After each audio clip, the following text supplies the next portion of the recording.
So hello my dear lovely student, आप सभी का वेलकम है पीपीआई ट्यूटोरियल के यूट्यूब चैनल पे। और आज से हम लोग शुरू करने जा रहे हैं आपका डेली लाइफ क्लासेस, जो कि आपका यूट्यूब चैनल पे फ्री ऑफ कॉस्ट चलेगा। सो क्लासेस के बारे में आपको टाइम शेड्यूल और कौन सा सब्जेक्ट किस दिन होगा, उसके लिए आपको टेलीग्राम चैनल ज्वाइन करना होगा। टेलीग्राम चैनल का नेम है पीपीआई ट्यूटोरियल, स्क्रीन पर भी देख सकते हो, नहीं तो डिस्क्रिप्शन बॉक्स में लिंक है, उसको भी क्लिक करके आप जा सकते हो। जस्ट आपको पीपीआई ट्यूटोरियल सर्च करना होगा टेलीग्राम चैनल पर। वहाँ पर आपको फ्री ऑफ कॉस्ट सारा आपको क्लास का PDF, टाइम शेड्यूल और सही टाइम पे आने पे आपका टेस्ट भी कंडक्ट कराया जाएगा।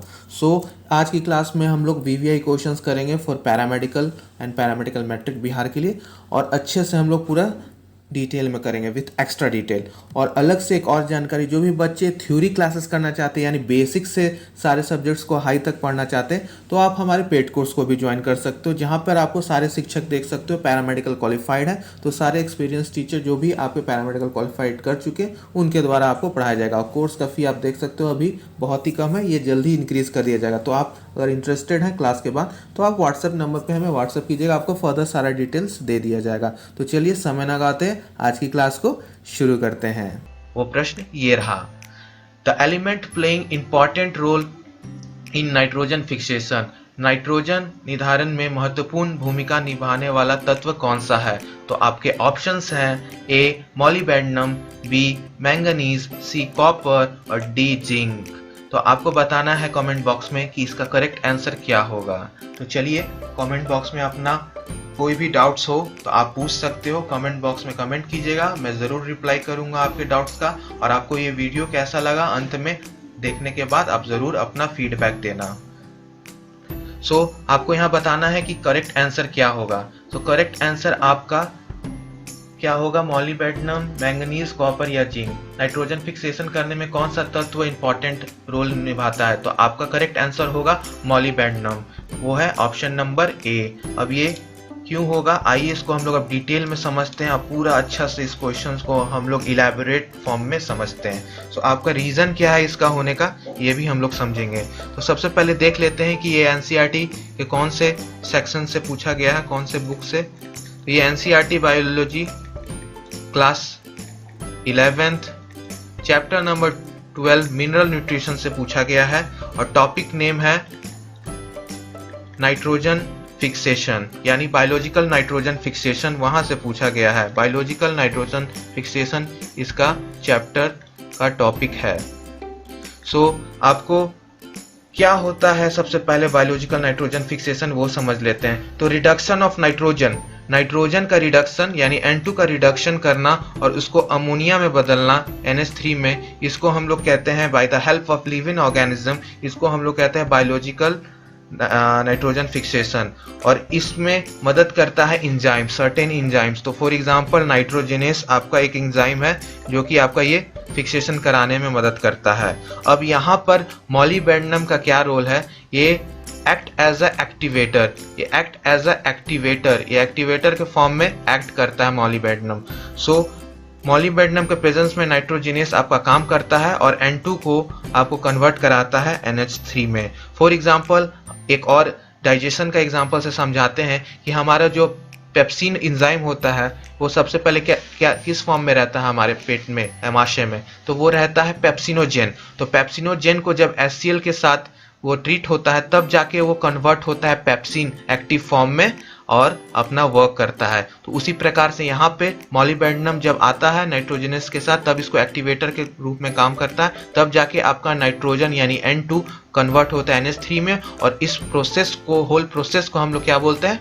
Nitrogen fixation, biological nitrogen fixation. तो ये था आपका डिटेल एक्सप्लेनेशन इस क्वेश्चन का। आइए अब इसको थोड़ा सा और डिटेल में देखते हैं। तो नेक्स्ट बढ़ते हैं स्लाइड में हम लोग। तो ये इसका डिटेल आंसर है कि मॉलिबेडनम यानी MO is a compound of enzyme nitrogenase and thus plays an important role in biological nitrogen fixation. Beside it also act as an enzyme activator, जो कि मैंने कहा एक्टिवेटर के फॉर्म में काम करता है for nitrate reductase. Molybdenum plays important role in nitrogen fixation. It is a key element of nitrogen fixation. ये सबसे key element है for enzymes like nitrogenase, nitrate reductase और nitrate नाइट्राइट रिडक्टेज। ये तीनों आपका मेन एंजाइम्स हैं nitrogen fixation के लिए। तो ये तीनों नाइट्रोजिनेज, नाइट्राइट रिडक्टेज और नाइट्रेट रिडक्टेज, ये तीनों को आपको अच्छी तरह से देख लेना है। अब आइए इसको एनसीईआरटी में कहाँ से पूछा गया था उस टॉपिक को भी हम लोग समझ लेते हैं। वो टॉपिक था आपका ये। आपका ये टॉपिक जो था यहाँ से पूछा गया है biological nitrogen fixation, page number 202 है। देख लीजिए पेज नंबर 202 है, जैव विज्ञान का बुक है एनसीईआरटी का, वहां से पूछा गया है। पहले इंग्लिश में देख लेते हैं कि द एंजाइम नाइट्रोजिनेस, जो एंजाइम नाइट्रोजिनेस है, which is capable of nitrogen reduction is present exclusively in prokaryotes. ये प्रोकैरियोट्स में ही पाया जाता है। Such microbes are called N2 fixers. Such microbes को हम लोग क्या कहते हैं? N2 fixer. और वही रिएक्शन है जो मैंने अभी जस्ट बताया कि N2 को नाइट्रोजिनेस के प्रेजेंस में यहाँ बस एडिशन क्या होगा? MO एक्टिवेटर का और NH3 अमोनिया में कन्वर्ट करना।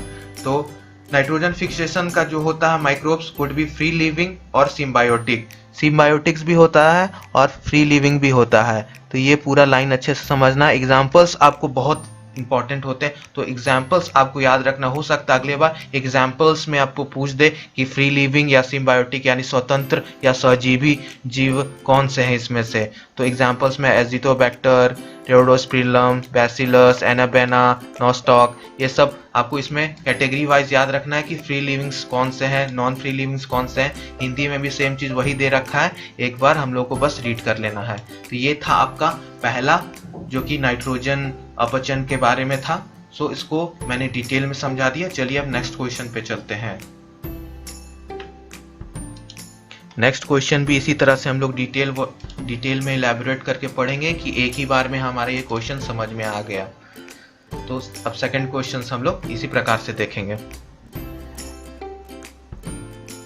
आइए अब हम लोग देखते हैं आज का दूसरा प्रश्न। दूसरा प्रश्न ये है कि if the percentage of thymine is 20% in DNA then percentage of guanine is. यदि थायमिन का परसेंटेज डीएनए में 20% है तो गुआनिन का कितना होगा? तो आपका ऑप्शन है A 20%, B 30%, C 40% और D 60%। इस क्वेश्चन को सॉल्व करने से पहले आइए देख लेते हैं कि ये क्वेश्चंस आपका किस चैप्टर और किस क्लास और किस बुक से पूछा गया है। सबसे पहले ये आपका क्लास 12th का क्वेश्चन है जो कि मॉलिक्यूलर इनहेरिटेंस से पूछा गया है, उस टॉपिक पे है। और ये टॉपिक है चारगेव्स रूल। चारगेव्स रूल के ऊपर ये सवाल पूछा गया है। तो क्वेश्चन को सॉल्व करने से पहले, आंसर बताने से पहले आपको ये टॉपिक में क्लियर कर देता हूँ, उसके बाद आप ही लोग सॉल्व कीजिएगा कि इसका करेक्ट आंसर क्या होगा। तो जो जानते हैं कि चारगेव्स रूल क्या होता है उनके लिए तो ये इजी है, जो नहीं जानते उनके लिए मैं बता रहा हूँ कि चारगेव्स रूल क्या था। चारगेव्स रूल्स एक साइंटिस्ट है जिन्होंने नियम दिया था कि एडेनिन, गुआनिन, साइटोसिन और थायमिन के बीच में रेशियो रहता है 1:1 का, 50-50% रहता है। ठीक है, 50-50% रहता है। तो जो आपका एडेनिन, गुआनिन, साइटोसिन और थायमिन रहता है वो आप जानते हो कि एडेनिन थायमिन के साथ बॉन्ड बनाता है और आपका गुआनिन साइटोसिन के साथ बनाता है, और A+G यानी आपका प्यूरिन्स कहलाता है, और आपका C+T पायरामिडीन्स कहलाता है। तो ये आप लोग जानते हो। तो यहाँ पे इन्होंने यही दिया था कि आपका adenine plus guanine equal to purines होता है और cytosine plus thymine equal to pyrimidine होता है। तो इसका रेशियो यहाँ पे 1:1 का कहने का मतलब ये है कि यदि आपका गिवन क्वेश्चन में 20% आपका थायमिन है तो थायमिन आपका 20% है तो एडेनिन भी आपका 20% रहेगा। ये तो हो गया 20-20%, ठीक है, यानी 40% हो गया। यहाँ पे बचा कितना आपका 100 में 40 से माइनस कीजिए तो आपका बचा 60। तो 60 के मतलब आधा 30% गुआनिन और आधा 30% साइटोसिन। तो आपको यहाँ पे कितना मिला? आपको गुआनिन 30%। तो 30% आपका करेक्ट आंसर होगा, यानी बी आपका सही आंसर होगा। B is your correct answer. अब आइए आगे इसमें देख लेते हैं कि इसको चेक करना होगा कि ये सही है कि नहीं। तो ये आपको जैसा कि मैंने बताया adenine plus guanine equal to purines, और cytosine plus thymine is equal to pyrimidines. तो आइए इसको चेक कर लेते हैं कि ये सही है कि नहीं। तो सही चेक करने के लिए क्या करना होगा, आपको एडेनिन प्लस गुआनिन बराबर साइटोसिन प्लस थायमिन करना होगा। ठीक है, तो आपका adenine plus guanine is equal to cytosine plus thymine. तो आपका क्वेश्चन में थायमिन कितना दे रखा है, 20%। तो 20% इधर दे रखा है, तो इस रूल से आपका एडेनिन और थायमिन का रेशियो इक्वल रहता है, तो एडेनिन भी आपका 20% हो जाएगा। बचा गुआनिन और साइटोसिन, तो साइटोसिन आपका गुआनिन कितना लिखना है, आपका 30 निकला, तो साइटोसिन भी आपका 30 हो जाएगा। टोटल जोड़िए, दोनों तरफ 50% है, तो ये आपका बराबर हो गया। सो इस तरह से आप लोग चेक भी कर सकते हो। तो आप बस, ये बहुत इजी क्वेश्चन था चारगेप्स रूल के ऊपर, और चारगेप्स रूल्स को आइए एक बार डिटेल में भी देख लेते हैं एनसीईआरटी बुक से। आई होप आपको ये समझ में आया हो। सो आइए उसको चारगेप्स रूल को अच्छे से देख लेते हैं। तो अकॉर्डिंग टू चारगेप्स रूल एक बार डिटेल में देख लेते हैं। The DNA molecule should have an equal ratio of pyrimidines, यानी साइटोसिन्स और थायमिन्स को हम लोग पैरामिडीन्स बोलते हैं, and purines adenine and guanine. It means that the number of adenine molecule is equal to thymine. तो एडेनिन बराबर थायमिन होगा, जो कि हम बताया आपको पिछले स्लाइड में, and the number of guanine molecule is equal to cytosine molecules. ठीक है, वही चीज यहाँ पे दिखा रखा है कि percentage of adenine is equal to percentage of thymine in DNA and percentage of guanine is equal to percentage of cytosine. तो फॉर एग्जांपल जो क्वेश्चन था वही देख रहे हैं। Double standard DNA has 20% of cytosine, then according to the law it could have 20% of guanine, तो उसमें 20% guanine भी रहेगा। Thus percentage of G+C content is equal to 40, तो वो 40 हो जाएगा। द रिमेनिंग इज 60%, 100 में से 40 निकालिए, 60 बचा, तो एडेनिन प्लस थायमिन आपका 60% हो जाएगा। Since adenine and guanine are always present in equal numbers, दोनों इक्वल नंबर्स में होंगे, तो percentage of adenine molecule is 30-30, यानी 50-50 बांट दिया जाएगा, यानी 30 एडेनिन 30 थायमिन। तो ये था आपका चारगेप्स रूल के ऊपर, बहुत इजी क्वेश्चन था कि जो पूछा गया था 2020 में। आई होप कि आपको समझ में आ गया होगा। नहीं समझ में आया तो एक बार पीछे बैक करके फिर से एक बार देख लीजिएगा। चलिए अब नेक्स्ट क्वेश्चन पे चलते हैं। आइए अब आज का नेक्स्ट प्रश्न देखते हैं। तो क्वेश्चन नंबर 3 आपसे पूछ रहा है कि which one is called as beta galactosidase. तो किसको बीटा गैलेक्टोसाइडेज भी कहा जाता है? तो आपके ऑप्शंस हैं, option number A maltase, B lactase, C amylase और डी रेनिन। तो आपको ये मैं बता दूं कि प्रश्न कहाँ से पूछा गया है। तो ये प्रश्न आपका पूछा गया है क्लास 11th से। आपका क्लास 11th से आपका ये प्रश्न पूछा गया है, क्लास 11th चैप्टर नंबर 16 यानी digestion and absorption, human physiology का ये सवाल है। तो इसका क्या आंसर होगा पहले आप लोग कमेंट बॉक्स में दे दीजिए। सो इसका करेक्ट आंसर होगा आपका लैक्टेज, यानी ऑप्शन नंबर बी। लैक्टेज को भी बीटा गैलेक्टोसाइडेज के नाम से कहा जाता है। आइए अब एक एक करके प्रत्येक एमसीक्यू को हम लोग समझते हैं कि क्या है वो चीज, यानी माल्टेज क्या है, लैक्टेज क्या है, माइलेज क्या है, रेनिन क्या है। इससे हमारा और स्ट्रॉन्ग पकड़ बनेगा और हम लोगों को हमेशा सही आंसर के साथ साथ बाकी आंसर क्यों नहीं होगा और बाकी एमसीक्यू क्या है वो हमेशा समझना चाहिए। इससे हम लोगों को एग्जाम के लिए बहुत पॉइंट ऑफ व्यू से बहुत बेनिफिशियल है ये। तो आइए हम लोग एक एक करके माल्टेज, लैक्टेज, इमाइलेज, रेनिन सारे एंजाइम्स को देखेंगे जिसके भी सफिक्स प्रीफिक्स जैसे होता है। तो जो आपका यहाँ ASE है, ASE है, ASE है, सारा ये एंजाइम है। रेनिन भी एक एंजाइम है, तो ये सारा एंजाइम्स का है। अब इसमें से एक एक करके हम लोग देखते हैं कि ये क्या है। तो सबसे पहले हम लोग देखते हैं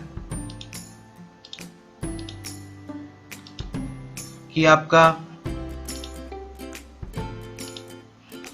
बीटा गैलेक्टोसाइडेज पहला। तो बीटा गैलेक्टोसाइडेज क्या है? Commonly known as lactase. Lactase के नाम से भी इसको कॉमनली नोन किया जाता है, यानी बीटा गैलेक्टोसाइड को लैक्टेज भी माना जाता है, जो कि हम लोग का करेक्ट एमसीक्यू है। Is an enzyme also responsible to hydrolyse lactose. Lactose biomolecule जैव अणु को ये हाइड्रोलाइज करता है। हाइड्रोलाइज का क्या है? स्प्लिटिंग कराना by the addition of H2O। H2O के साथ मिलकर स्प्लिटिंग कराना, उसको हम लोग हाइड्रोलिसिस बोलते हैं, जल अपघटन। अब आइए रेनिन देख लेते हैं। रेनिन भी क्या है आपका, रेनिन भी एक एंजाइम है, सिक्रेटेड बाय किडनी, किडनी के द्वारा सिक्रेट किया जाता है, and also possibly by placenta, placenta के द्वारा भी किया जाता है secrete, that is also a part of physiological system that regulates blood pressure। Main इसका काम क्या है, हमारे बॉडी में ब्लड प्रेशर को ये रेगुलेट करता है। In blood renin acts as protein known as angiotensin, angiotensinogen के नाम से जाना जाता है, resulting in release of angiotensin 1। ये एक पूरा मैकेनिज्म है जिसके थ्रू ब्लड प्रेशर को ये कंट्रोल करता है by the secretion of rennin.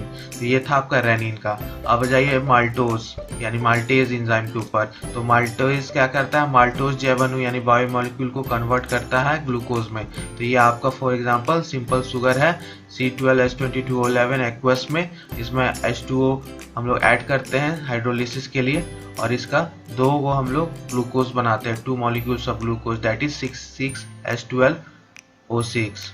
ठीक है। द एंजाइम अब देख लेते हैं एमाइलेज।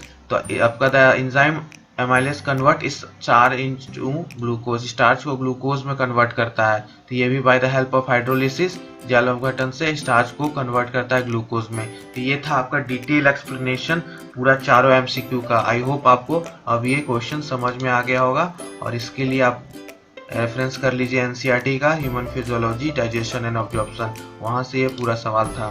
तो आई होप आपको ये सवाल समझ में आ गया होगा। तो ये सवाल का करेक्ट आंसर क्या होगा, ऑप्शन नंबर बी लैक्टेज। तो lactase is the correct answer. चलिए अब नेक्स्ट क्वेश्चंस में हम लोग चलते हैं, एक बार फिर से देख लीजिएगा डिटेल में। अब नेक्स्ट क्वेश्चन पे हम लोग चलते हैं। आइए अब नेक्स्ट सवाल पर हम लोग चलते हैं। तो नेक्स्ट सवाल है आपका, the pigment melanin is form from. तो आपको बताना है वर्णक मेलानिन किससे बनता है। आपके ऑप्शन है ए थ्रायोप्थिन, बी प्रोलीन, 3 ग्लाइसिन और डी थायरोसिन। तो आपको बताना है कि पिगमेंट मेलानिन किससे फॉर्म होता है। तो इस क्वेश्चन को सॉल्व कराने से पहले मैं आपको बता देता हूँ ये क्वेश्चंस कहाँ से पूछा गया आपका बायोलॉजी बुक में। तो यह आपका class 11th chapter number 9 biomolecules chapter है, वहां से पूछा है। सो आपको अब मैं इसका पहले थ्योरी करा देता हूं, उसके बाद हम लोग इस एमसीक्यू को सॉल्व करेंगे। तो चलिए नेक्स्ट पे चलते हैं। तो नेक्स्ट स्लाइड में चलते हैं। तो इसका ये पोर्शन है कि हार्मोन थायरोक्सिन, एड्रेलिन और पिगमेंट मेलानिन, ये जो हार्मोन्स होता है थायरोक्सिन और एड्रेलिन, और जो आपका पिगमेंट वर्णक मेलानिन होता है, ये किससे बनता है, ये प्रश्न है। ठीक है। और इसके माध्यम से आपको यहाँ थायरोक्सिन और एड्रेलिन के बारे में भी पता चल जाएगा, साथ साथ तो मेलानिन का पता ही चलेगा। सो आपका पहला है कि थायराइड हार्मोन यानी ट्राईआइडोथायरोक्सिन, आपके ये 3,3 और 3,4 thyroxine in the colloid of thyroid are derived from tyrosine. तो in the colloid of thyroid उसमें आपका थायरोसिन बनता है। In chemical terms epinephrine is one of the group of monoamines called catecholamines. Catecholamines का एक ग्रुप में आता है epinephrine, and it is produced by some neurons of the central nervous system. ये सेंट्रल नर्वस सिस्टम का होता है, and in the chromaffin sales of adrenal medulla, और ये chromaffin sales of adrenal medulla में भी आपका बनता है from the amino acids of phenylalanine and thyroxine. तो ये थायरोसिन से भी बनता है। तो आपका 3,3 और 3,4 यानी थायराइड और थायरोक्सिन, ये आपका इसी से बनता है, थायरोसिन से। और साथ साथ आपका एपिनेफ्रिन जो कैटिकोलामाइंस का कैटेगरी का आता है, वो भी आपका इसी से बनता है। और मेलानिन पिगमेंट जो होता है, जो हमारे एमसीक्यू में दे रखा है, it is produced by the oxidation of amino acid thyroxine amino acid, क्योंकि थायरोसिन एक अमाइनो एसिड है। बाकी तीनों जो भी थे एमसीक्यू में, वो भी आपका अमाइनो एसिड्स थे। आपका फॉलोड बाय पॉलीमराइजेशन की मदद से ऑक्सीडेशन होता है, और वो मेलानिन यानी हमारे सेल्स में होते हैं, उसमें मेलानोसाइट्स स्पेशलाइज्ड सेल्स होते हैं जो कि आपको बनाते हैं मेलानिन को with the help of amino acid. और वो कौन सा अमाइनो एसिड है, थायरोसिन। तो थायरोसिन का यूज से आपका बनता है ये। तो इस क्वेश्चन में मैंने आपको थायरोक्सिन, एड्रेलिन और पिगमेंट मेलानिन किस चीज से बनते हैं, तो सारे अमाइनो एसिड थायरोसिन से बनते हैं। तो ये था आपका एक्स्ट्रा नॉलेज जो कि आपका हो सकता है इस फॉर्म में पूछ दे, थायरोक्सिन और एड्रेलिन के फॉर्म में। तो चलिए वापस बैक हम लोग चलते हैं क्वेश्चन में। तो उसका करेक्ट आंसर क्या होगा देख लेते हैं। तो करेक्ट आंसर आपका क्या होगा इसमें, तो करेक्ट आंसर आपका होगा थायोसीन। तो थायोसीन आपका D is the correct answer, tyrosine. बाकी आपको ये डिटेल में पढ़ना है तो बायोमोलिक्यूल्स में देखिएगा, और बायोमोलिक्यूल्स आपका दोनों बुक में है, केमिस्ट्री में भी है, आपका क्लास 12th में लास्ट चैप्टर है, थर्ड लास्ट चैप्टर है, और आपका क्लास 11th में भी बायोमोलिक्यूल्स है। तो ये आपका बहुत इंपॉर्टेंट चैप्टर है, तो इस पर जरूर ध्यान दीजिएगा। ठीक है, आई होप आपको ये क्वेश्चन समझ में आ गया हो। चलिए अब नेक्स्ट क्वेश्चन पे हम लोग चलते हैं।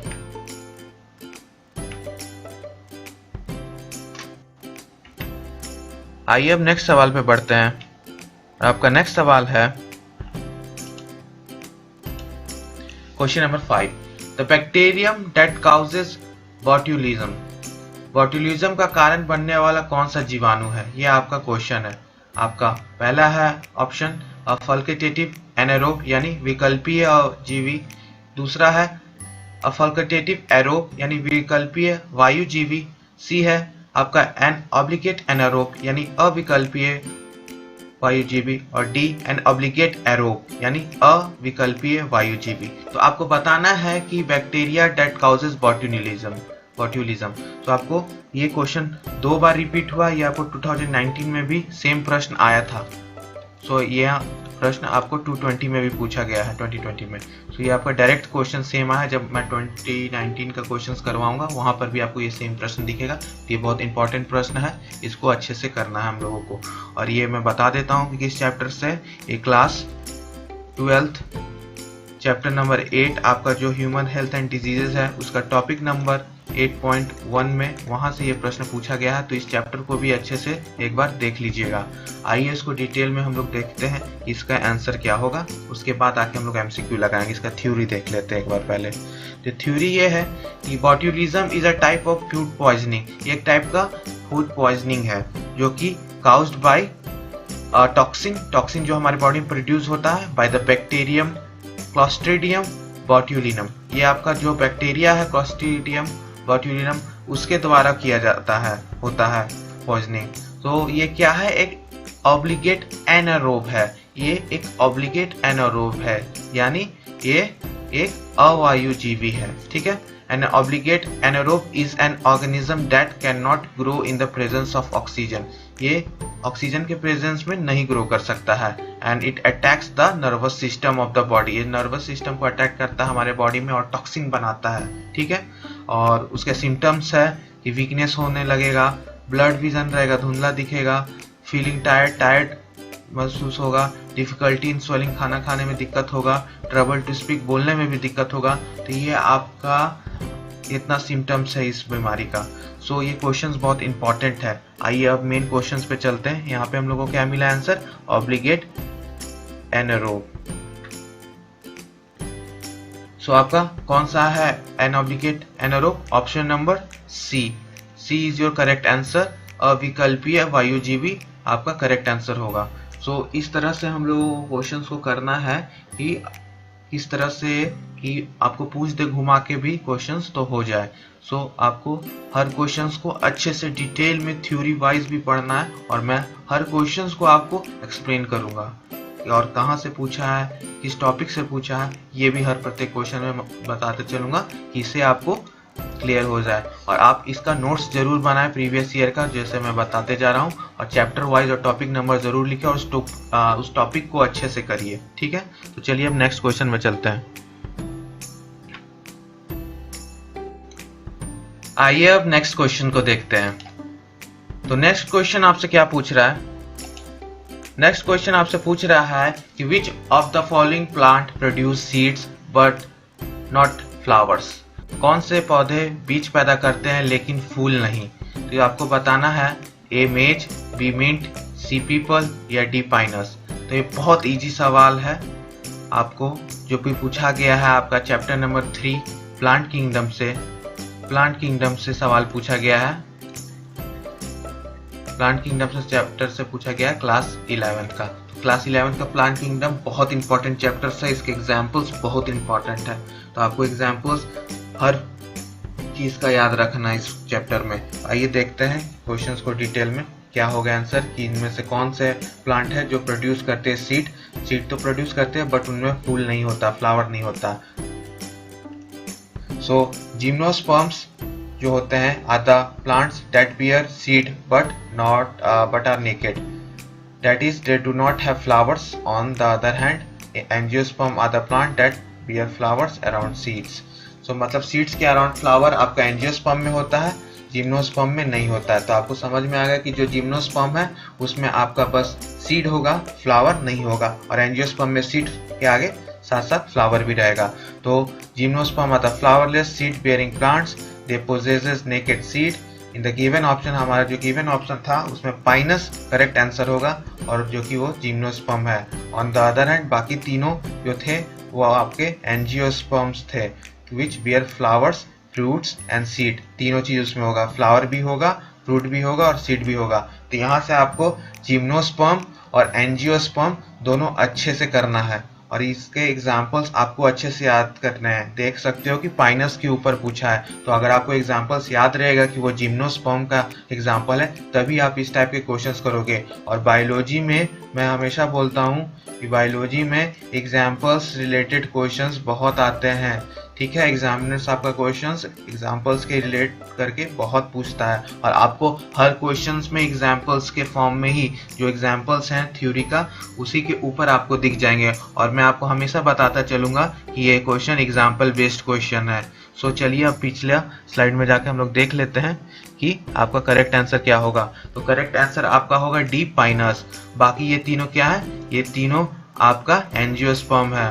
क्या है ये, एंजियोस्पर्म्स हैं, और ये क्या है, जिम्नोस्पर्म है। तो जिम्नोस्पर्म का क्या कैरेक्टरिस्टिक्स होता है कि इसमें आपका फ्लावर नहीं होता है, सिर्फ सीड होता है, और एंजियोस्पर्म में फ्लावर, सीड, फ्रूट तीनों चीज होता है। तो ये आपको समझ में आ गया होगा, आई होप। चलिए अब नेक्स्ट क्वेश्चन के ऊपर चलते हैं हम लोग। आइए हम नेक्स्ट सवाल देखते हैं।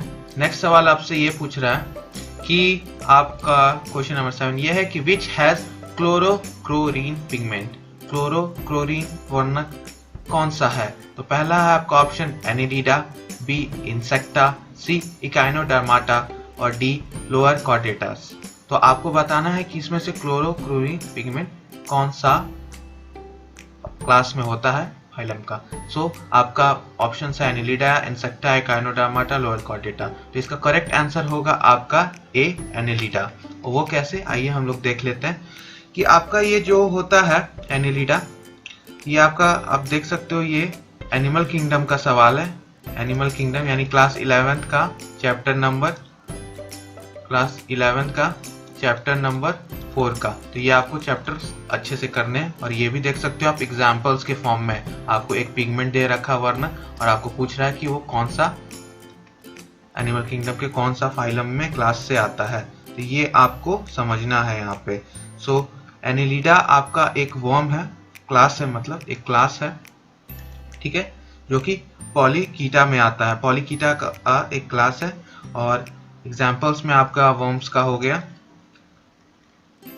क्लैन वर्म, दूसरा हो गया आपका सैंड वर्म। ये सारा आपका एग्जाम्पल है जिसको हम लोग नीरिस भी बोलते हैं, ठीक है।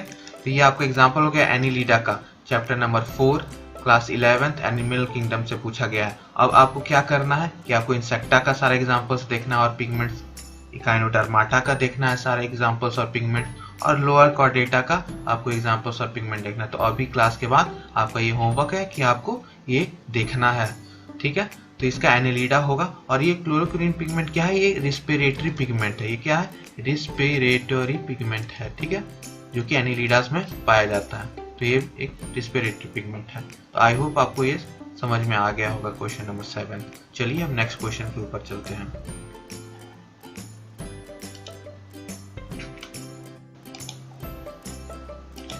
आइए आज का लास्ट प्रश्न देख लेते हैं, क्वेश्चन नंबर 8। ये आपका लास्ट प्रश्न है जो कि पूछा गया था बायोलॉजी सेक्शन से, आपका 2020 में या 2020 में आपका पूछा गया था बायोलॉजी सेक्शन से बिहार पैरामेडिकल में। और इसके साथ 3 बात और कि आपको इसका PDF चाहिए तो आप टेलीग्राम चैनल को ज्वाइन कर लीजिए, हमारा लिंक डिस्क्रिप्शन बॉक्स में दे रखा है। साथ ही साथ हमारा फेसबुक और इंस्टाग्राम चैनल का भी आपका, पेज का भी आपका दिया हुआ है लिंक, उसको भी जाके ज्वाइन कर लीजिए और सपोर्ट कीजिए PPI ट्यूटोरियल्स को। इसी तरह की वीडियोस पाने के लिए। और टेलीग्राम को ज़रूर ज्वाइन कर लीजिएगा, वहाँ पर आपको सारा इसका पीपीटी और पीडीएफ सब मिल जाएगा। ठीक है, आइए अब क्वेश्चंस को देखते हैं, हम लोग सॉल्व करते हैं। सो क्वेश्चन आपका क्या बोल रहा है, क्वेश्चन नंबर 8 कि in which plant sunken stomata are found, किस पौधे में पाया जाता है संकेन स्टोमाटा। ठीक है, तो आपका ऑप्शन है ए नीरियम, बी मैंगो, सी गुआवा, डी हाइड्रेलिया। तो आपको बताना है इसमें से करेक्ट आंसर क्या होगा। आइए देख लेते हैं डिटेल में इसका आंसर। तो जीरोफाइट्स, जो जीरोफाइट्स होते हैं वो क्या होते हैं, the stomata are sunken as they are located in the cup shaped depression.